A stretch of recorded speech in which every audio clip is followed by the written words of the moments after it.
Thank you. Honorable Shri Dharmendra Pradhan ji.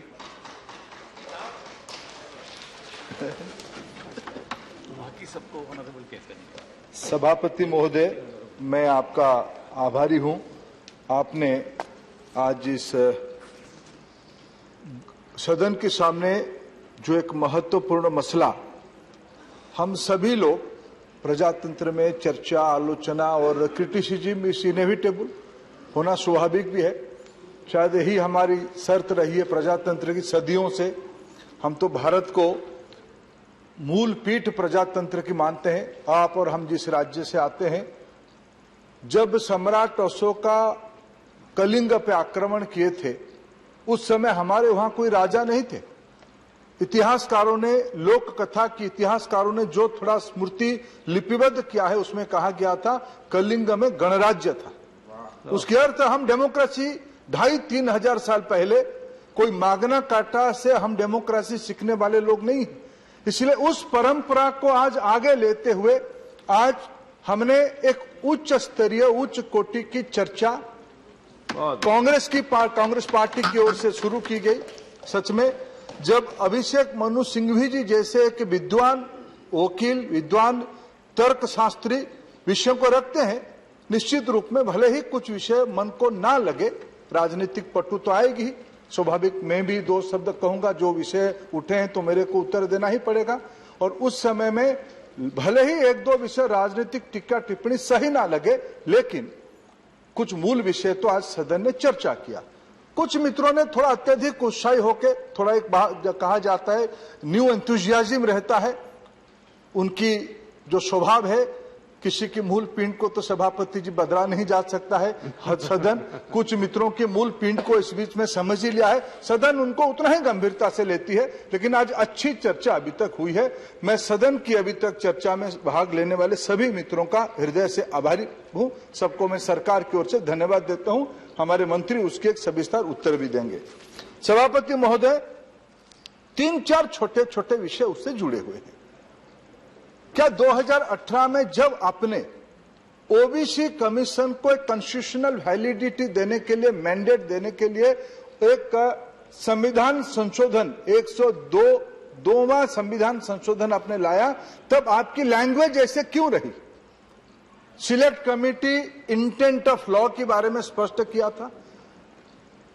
मैं आभारी हूं सिंघवी जी का। सिंघवी जी ने अपने ही प्रश्न किए, अपने ही उत्तर दिए कि उन्होंने कहा कि मंत्री जी ने ये कहा था उस समय में। आज वो मान्यवर राज्यपाल बन चुके हैं कर्नाटक के, थावरचंद जी। उन्होंने कहा था there is 2 list, there will be 2 list. ये सदन में उस समय में कुछ साथियों ने प्रश्न उठाया था भी, सिलेक्ट कमेटी से लेके सदन की चर्चा तक, उसमें कोई एम्बिग्यूटी सरकार की ओर से कभी नहीं था, ना तब था ना आज है। लेकिन फिर भी एक प्रसंग सुप्रीम कोर्ट में आई, जिसके बारे में शायद जब जब कभी एक अवसर आती है, देश की निर्णयकर्ता कौन होगा। हमारी डेमोक्रेसी में इक्वल डिवीजन ऑफ पावर है। कोई ना समझे कि हम ज्यादा जानते हैं और ज्यादा सोचते हैं। इस सदन सदैव प्रजातंत्र में हमें अधिकार दिया है। This house, this in democracy, parliamentary system is supreme. आज हम सब मिलकर उसी की आज एक बार पुनः संकल्प करेंगे कि भारत की नीति क्या होगी, गरीब कल्याण क्या होगी, उसके बारे में सदन सुप्रीम है कानून बनाने में। हम इसको एक सही तरीके से कहा गया कि ये वास्तविक एक मॉडिफिकेशन है, इसको एक एक्सप्लेनेटरी क्लैरिफिकेटरी अमेंडमेंट है, इसमें कोई नया शब्दावली की आवश्यकता नहीं है।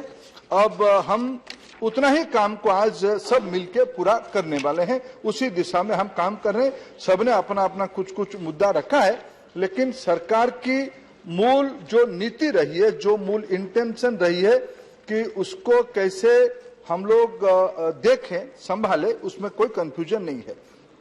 मेरे पूर्ववर्ती वक्ताओं ने कौन उसके लिए जिम्मेवार है, उसकी बैकग्राउंड क्या है। सभापति महोदय, मैं 2004 से 9 लोकसभा की सदस्य था। तब उन दिनों की संजोग देखिए, मैं आज देश की माननीय प्रधानमंत्री जी की विश्वास के कारण शिक्षा विभाग के काम देख रहा हूं, तब इस देश के एक बहुत बड़े नेता स्वर्गीय अर्जुन सिंह जी शिक्षा विभाग के काम देखते थे। तब हम एक युवा सांसद करके लोकसभा में थे। तब आरक्षण वाला 2008-9 में ओबीसी आरक्षण जो 2090 से लागू हुई थी, जो क्रियान्वयन नहीं हुआ केंद्रीय स्तर पे, राज्यों ने लागू किया। एक आधा राज्य, सिंघवी जी ने वही ठीक कहा कि कई राज्यों ने तो 50% के ऊपर उसको ले चुके हैं। कुछ हिस्टोरिकली, अभी थंबी दुराई जी और शिवाजी कह रहे थे, हमारी राज्य आप और मेरे राज्य भी उस पुरानी विरासत की उड़ीसा मद्रास प्रेसिडेंसी का कुछ हिस्सा था, इसलिए उसमें भी उसकी कुछ हमारी परंपरा हमारे राज्य में भी बना है। राज्यों ने तो आरक्षण दिया ही था, लेकिन केंद्रीय आरक्षण, केंद्रीय सूची यद्यपि मंडल कमीशन लागू होने के बाद बना, लेकिन लागू नहीं हुआ था। 2007, 8, 9 उन दिनों में लागू हुआ, लेकिन सभापति महोदय उसको सही मायने में क्रियान्वयन अगर होती, सही मायने में मंडल कमीशन ने जो रिपोर्ट, काका कालेलकर कमीशन, अब ये कहे कई लोग उसको मैं राजनीतिक पट्टू नहीं देना चाहता हूं। सुशील जी ने हमारी ओर से इस विषय को कहा है। कालेलकर कमेटी जी ने कौन बैठाया था? 80 में रिपोर्ट आने के बाद उसको 90 तक इंतजार क्यों करना पड़ा? 2008 को क्यों इंतजार करना पड़ा? ये सारा एक इतिहास में, आगे भविष्य में कोई इतिहास के विद्यार्थी रिसर्च करेगा तो दूध का दूध, पानी का पानी, ब्लैक एंड व्हाइट क्लियर है, उसमें से कोई किसी को कंफ्यूजन नहीं होगा।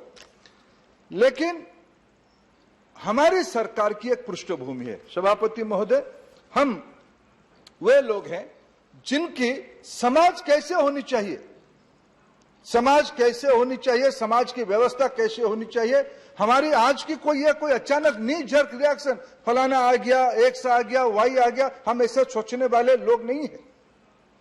प्रधानमंत्री नरेंद्र मोदी जी आज कुछ निर्णय करते हैं तो उसमें एक सदियों से जो कुछ विचार इस देश में है, सबकी समान अधिकार है, इसलिए हमारी सरकार की नीति रही है सबका साथ, सबका विकास, सबका विश्वास। सबका, जिसकी जो अधिकार है, जिसकी जितना भागीदारी है, जिसकी जितना संख्या है। अमूमन कुछ लीगल इशू हमको मिले हैं, रातों रात हम उसको चेंज नहीं कर सकते हैं। उस विषय को हमको ध्यान में रखते हुए अगर हम कुछ काम आगे बढ़ते हैं तो हमारी इंटेंशन के ऊपर किसी को शक नहीं होनी चाहिए। मैं 2-3 उदाहरण देना चाहूंगा। मैं जब शिक्षा विभाग, मैं बहुत पुरानी बात को नहीं जाऊंगा, लीगल इशू तो है ही, उसको ठीक कैसे करें, आगे कैसे बढ़े। सुप्रीम कोर्ट ने एक अनावश्यक हमारी अथॉरिटी पे इंक्रोच किया था। आज सब हम मिलके, उस समय में आप भी थे सदन में, बहन हमारी डॉक्टर पाटिल जो हमारी महाराष्ट्र की सदस्य है, थोड़ा कटु स्वाभाविक है, हम राजनीतिक प्रतिद्वंदी है, हमारी इंटेंशन पे उनको चैलेंज, उनको संदेह आया। इंटेंशन पे कोई संदेह करने की आवश्यकता नहीं है, हम क्लियर है। जब मैं शिक्षा विभाग संभाल रहा था डीएमके की, Shivaji, some friends from DMK came to see me, they raised a important question in front of me, why in higher education institutions, Shivaji, I am addressing you through President, I am addressing you. It's an issue of your party. Some senior member of your party from Lok Sabha came to see me and they raised a pertinent question. Why in IITs, in central universities, why there is no reservation for SC, ST and OBCs? It was a news for me. I was not handling this department since long, but somehow I missed that. It's a news for me. When I get into the topic, मैंने जब उसको inquiry किया, जब उसकी जानकारी ली, it's a surprise for me. Till 1918-19, the provision was there will be a reservation, but at entry level, at one level, the assistant professor post, and the desired candidate will not be available. The next year, the quota will be lapsed. 2018-19, who rectified that? Honorable Prime Minister Narendra Modi took a bold step and rectified that. There will be no lapse of quota. आगे चल के कोई Kota lapse नहीं करेगा। OBC की तो reservation के विषय ही नहीं था, हमने शुरू किया।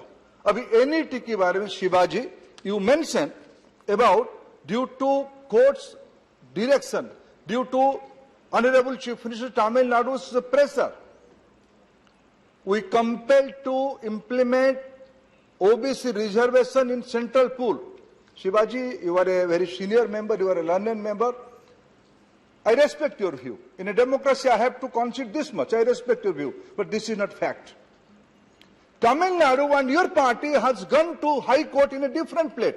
You are asking 69% quota, not 27% quota. You have welcomed that. I am thankful to your Chief Minister. He has welcomed that, though your party has submitted in front of Chennai High Court. We need 69% quota, but when we took decision, when Prime Minister Modi took decision, the quota will be 27% henceforth. Who prevented from 86? Please. I am not yielding you, my dear friend. I am not yielding you. Please be at this much. This is a democracy. We have to respect each other. I am respecting your Chief Minister's welcoming approach. Please listen. सभापति महोदय, ये जो central pool की practice decades old है, central government supreme court की direction से राज्यों की मेडिकल कॉलेज से पूल करके सेंट्रल कोटा बनाना यह पुरानी परंपरा है। उसको अभी तक ओबीसी रिजर्वेशन देने में कौन जिम्मेवार थे? इसलिए please, in a democracy we have to criticise each other, but you have to appreciate each others point of view. I am welcoming or appreciating the stand taken by Honorable Chief Minister Tamil Nadu. You must that much of magnanimity to realize the fact. We, Prime Minister Modi is the lead person who has initiated this decision, who has implemented this historic decision. We all are committed. We have to implement social justice. There are other two issues. And who implemented, my previous speaker or elaborately quoted, Jawaharlal Navodaya Vidyalaya में, central school में किसने reservation OBC की लोगों के लिए implement किया? आप सभी लोग रहे, सदन के सारे सदस्य, शरद राव जैसे वरिष्ठ सदस्य राज्य चलाए, केंद्र में प्रमुख भूमिका में रहे. अभी हमारे राम गोपाल जी नहीं है, उनकी इशारे तो दिल्ली की सरकार चलती थी. मैं आभारी हूं, मेरे भाषण को आदरणीय देवेगौड़ा साहब सुन रहे हैं. देश की प्रधानमंत्री रहे. किसने मना किया था आपको सेंट्रल स्कूल में ओबीसी विद्यार्थियों को रिजर्वेशन देने के लिए? संजय भाई, आपको मना तो कोई नहीं किया था. आप तो बड़े ताकतवर व्यक्ति हो. किसने क्यों नहीं मना किया? हमने इंप्लीमेंट किया. हम उसको कोई ढिंडोरा नहीं पीटते. ये सत्य है, ये फैक्ट है. इसको हमको सबको आज मिलकर स्वीकार करना पड़ेगा. मैं एक विषय उल्लेख करना चाहता हूं. संजोग से मैंने प्रधानमंत्री की विश्वास से पिछले दिनों से पेट्रोलियम विभाग संभाल रहा था. आज रामगोपाल जी अभी नहीं है. रामगोपाल जी की तो एक विचित्र प्रकार की राजनीति है. डर पैदा करो, राज करो, डर पैदा करो, राज करो. और काहे का कौन सी यादवों को, कौन सी गुज्जरों को, कौन सी कुर्मियों को मैं कुर्मी हूं? कौन सी लोगों को हमने रिजर्वेशन तोड़ देना? हम तो देने वाले लोग हैं, हम तो जोड़ने वाले लोग हैं. आप जो गलती किया था उसको हम जोड़ने वाले लोग हैं. आपने क्या किया था? और आप और एक सेक्टर के साथ जुड़े हो. रामगोपाल जी प्रोफेसर साहब, कैसे जुड़े हो मैं नहीं कहूंगा, लेकिन आप जुड़े हुए हो. मैं पेट्रोलियम विभाग की कामकाज संभाल रहा था. अभी तक इस सदन को मालूम होगा, जो पेट्रोल पंप और एलपीजी डिस्ट्रीब्यूटर से मिलती थी या पेट्रोल पंप मिलती थी, उसमें से संवैधानिक अधिकार के नाते एससी एसटी रिजर्वेशन था. ऐसे ही अधिकार ओबीसी रिजर्वेशन के लिए भी था. आपको किसी ने मना किया था? आप तो 10 साल 4 से 14 आपकी शासन था. किसी ने उसको लगाने के लिए कोई आपको आपत्ति किया था? राजमणि पटेल साहब, आप तो सामाजिक न्याय के बहुत बड़े प्रवक्ता हो, और आपकी नेता लोग तो मध्य प्रदेश से आके यहां से दिल्ली की बड़े बड़े नेताओं की रिमोट चलाते थे. आप क्यों नहीं रिमोट दबा दिए? क्यों पिछड़े लोग? मैं राजमणि जी आपका सुन रहा था, मैं कुछ नहीं. अरे भाई, हम एक ही राज्य से आते हैं, थोड़ा तो प्रजातंत्र में टीका टिप्पणी को सुन लो. सभापति महोदय, हमने 14 से मोदी जी की निर्णय से हमने 11,262 एलपीजी डिस्ट्रीब्यूटरशिप दिए. उसमें से एससी एसटी का तो जो अधिकार है मैंने दिया, वो हमने उसको दिया ही. 2852 ओबीसी नौजवानों को रोजगारी के लिए हमने एलपीजी डिस्ट्रीब्यूटरशिप दिया. ऐसे ही पेट्रोल पंप तो एक बड़ा मैं धन्यवाद हूं। राम प्रोफेसर साहब आगे मेरे को निश्चित रूप में आशीर्वाद करेंगे इस तथ्य को सुनकर। वो जानते हैं, वो बताएंगे नहीं सदन में, लेकिन वो मेरे को आशीर्वाद करते रहे और भी करेंगे। हमने ओबीसी कैटेगरी में कुल मिला के पिछले 7 साल में हमने 28,558 पेट्रोल पंप दिए, उसमें 7,888 पेट्रोल पंप हमने ओबीसी नौजवानों को दिया। किसी ने कहा नहीं था, यही हमारी हम किसी ने कहा, एक तो कहने वाले लोग हैं, पर ये कहने वाले लोग नहीं है। नरेंद्र मोदी जो कहते हैं वो करते हैं, ऐसा ही मेरा नेता है। ये इसलिए कोई इंटेंशन की जो विषय है मैं उसको एलाबोरेट नहीं करूंगा। इंटेंशन के बारे में कोई संदेह की आवश्यकता नहीं है। ठीक है, राजनीतिक टीका टिप्पणी आप करना है, नहीं तो फिर आप छपोगे कैसे, आपके नाम चर्चा में कैसे होगा। आप जिनके मन में प्रोफेसर साहब डर पैदा कराना चाहते हो, और फिर चुनाव भी आ रहा है यूपी में, उतना तो वाजिब है, मैं आपको सम्मान करता हूं। बाकी 2 विषय आपने उठाया, सबने उठाया कि 50% की कैपिंग क्या है, क्यों। सिंघवी साहब को मैं कोट करता हूं। सिंघवी साहब ने कहा कि भाई ये तो खाली डिब्बा है, आप यहां अगर राज्यों को अधिकार हम दे भी दे, लिए तो कभी नहीं थे, देने का कहां प्रश्न आता है, लिए कभी नहीं थे। सुप्रीम कोर्ट ने अपना लिमिटेड अंडरस्टैंडिंग किया था, उसको सदन ने आज रेक्टिफाई कर रहा है। इसलिए लेना देना का विषय में अधिकार रहेगा, था और रहेगा भी। बाकी रहा 50% वाले में क्या है।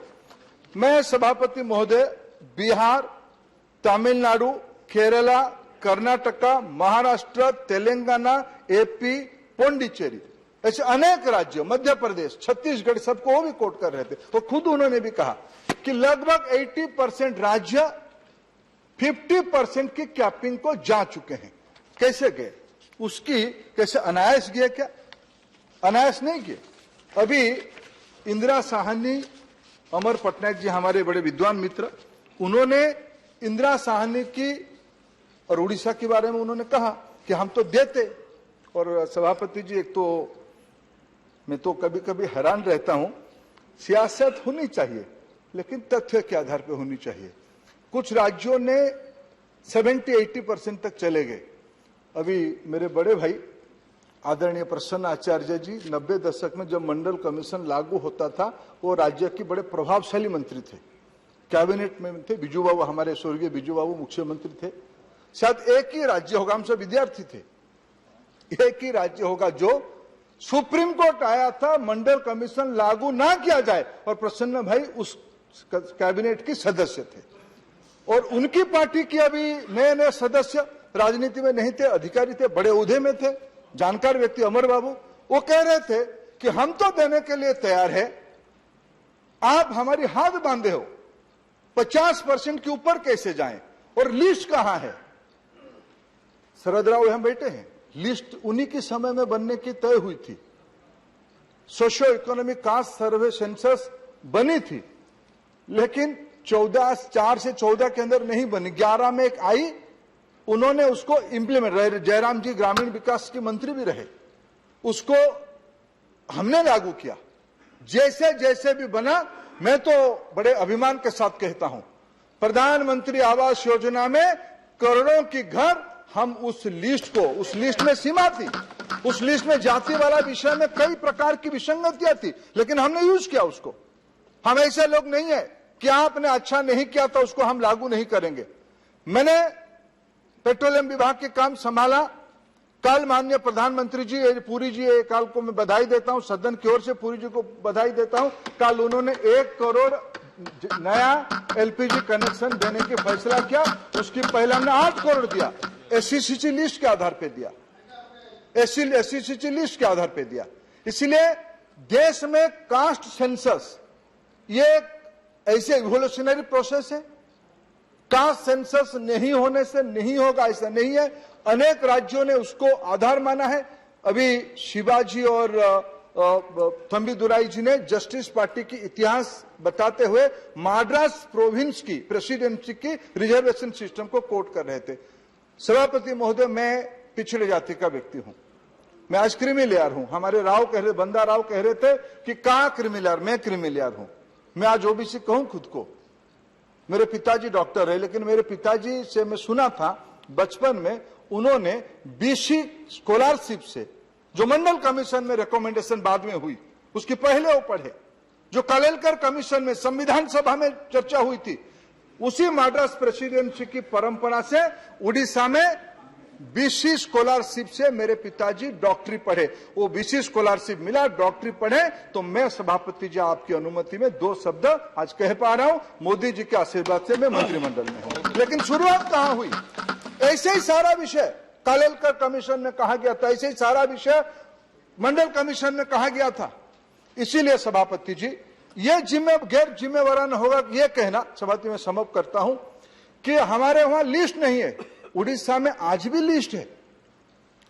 आपको कौन मना किया था सुप्रीम कोर्ट आने में? 2014 में आपको एक दिखाना था 52% लोग उड़ीसा में पिछड़े जाति के हैं। आपकी मन में क्या है भगवान को, प्रभु महाप्रभु जगन्नाथ को मालूम होगा। आप सांकेतिक रूप में चले गए हाईकोर्ट में, कुछ लोगों को भेज दिए। तो आप ही के मंत्रिमंडल के कुछ सदस्य कहते हैं, राजा स्वाइन जैसे लोग कहते हैं कि भाई लोग निर्णय किए 27% रिजर्वेशन देने के लिए उड़ीसा में, फिर पीछे से किसी को भेज दिया हाईकोर्ट में, हाईकोर्ट ने स्ट्रक डाउन कर दिया। किसी ने मना किया था आपको सुप्रीम कोर्ट आने के लिए? भारत, अच्छा ठीक है, मैं अगर गलत हूं तो मेरे तथ्य को निकाल देंगे सभापति जी। अगर मेरे सभापति जी मेरे तथ्य गलत होगा तो एक्सपंज किया जा सकता, गलत होगा तो। लेकिन सभापति जी, अभी सुशील जी उसकी ब्यौरा दे रहे थे, हमारे खिलाफ सुप्रीम कोर्ट ने स्ट्राइक डाउन किया, हमने स्पेशल लीव पिटीशन फिर डाला 8 दिन के अंदर। आप 14 से हाईकोर्ट में रिजेक्ट होने के बाद, स्ट्राइक डाउन होने के बाद आज 2021 में आने पर आपको आश्चर्य होगा, सदन को आश्चर्य होगा। उड़ीसा एकमात्र राज्य होगा जहां एक स्टेट लिस्ट है। ऐसा नहीं कि स्टेट लिस्ट नहीं है, सारे राज्यों में स्टेट लिस्ट है, मेरे राज्य में भी स्टेट लिस्ट है। उस स्टेट लिस्ट के आधार पे आपको एक ही राज्य शायद उड़ीसा होगा शायद, जहां पिछड़े जाति की लोगों को रिजर्वेशन नहीं मिलता है। यह भी है, चलो प्रजातंत्र है, जब समझ में आएगा तब आप देंगे। गुहार करने का अलावा तो कुछ जगह नहीं है। इसलिए जो कोटा और इंदिरा साहनी ने क्या कहा, इंदिरा साहनी वेंकटचलिया की जो 9 सदस्य कॉन्स्टिट्यूशनल बेंच ने कभी मना नहीं किया, विशेष परिस्थिति में राज्य अपना अधिकार जाहिर कर सकते हैं, राज्यों ने किया। इसलिए यह भ्रम फैलाना, केंद्र की कोर्ट में बल फेंक देना कि 50% के ऊपर आप आपके कारण नहीं जा पा रहे, या लिस्ट नहीं है इसीलिए हम कर नहीं पा रहे, दोनों तथ्य की आधार पे नहीं है। सभापति महोदय, मैं सबको, आज एक बौद्धिक चर्चा हुई, सबने मिलकर कुछ एक देश की वंचित वर्गों के लिए, गरीबों के लिए, विशेष करके सामाजिक दृष्टि से पिछड़े वर्गों के लिए आज सदन एकमत है। मैं फिर आप सभी सदस्यों को धन्यवाद देता हूं। हम संकल्पबद्ध है। सभापति जी, मैं एक ही थोड़ा शायरी तो कह दूं आज आपकी अनुमति से। हमारी सरकार की फिलोसफी मैंने बताया, लेकिन मैं इरादा भी बताता हूं। जब हौसला बना लिया है ऊंची उड़ान का, जब हौसला बना लिया है ऊंची उड़ान का, तब देखना फिजूल है कद आसमान का। धन्यवाद सभापति। Thank you honourable member. माननीय श्री अब्दुल वाहब जी।